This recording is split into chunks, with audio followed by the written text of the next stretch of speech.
In today's video, I'm going to teach you how to fix OneDrive not syncing in Windows 11, updated 2026 full guide. First, let's look right where the problem usually reveals itself. The OneDrive icon on your taskbar near the clock. Click the little cloud. If you don't see it, tap the small arrow to show hidden icons. The OneDrive panel will tell you a lot. Look for messages like sync paused, account problem, or any file or permission errors. If you see a banner that syncing is paused, choose Resume.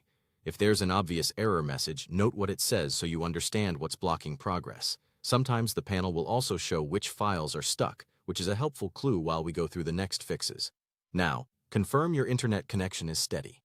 OneDrive can appear broken when the network is just flaky. Quickly try loading a web page or running a brief speed test, and if it hangs or drops, reconnect to your Wi-Fi from the taskbar. After reconnecting, return to the OneDrive panel and watch for the status to change to syncing or up to date. If it still isn't moving, sign out of OneDrive and sign back in with your Microsoft account. Open the OneDrive panel, go to its settings and choose to sign out. Don't worry, your files in the cloud remain safe. After signing out, sign back in using your Microsoft account credentials. This refreshes your authentication and often clears silent token or permission issues. When prompted, keep the default OneDrive folder location unless you specifically use a different path. Give it a moment to reinitialize. You should see the status progress update. Next, try a short pause and resume to force a clean sync cycle. From the OneDrive menu, select Pause Syncing.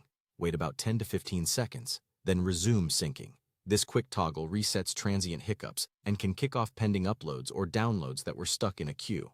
Finally, restart your Windows 11 PC. A full reboot clears background services and networking caches that may interfere with the sync engine. After the restart, sign back into Windows and let OneDrive start on its own. Don't click away immediately. Watch the cloud icon. A spinning or animated cloud means it's working. Up to date means you're finished. Large libraries can take time, so keep your device awake and connected. When you start seeing green check marks on your files or the OneDrive panel reports up to date, you're good to go. Follow these steps in order, and in most cases, your OneDrive will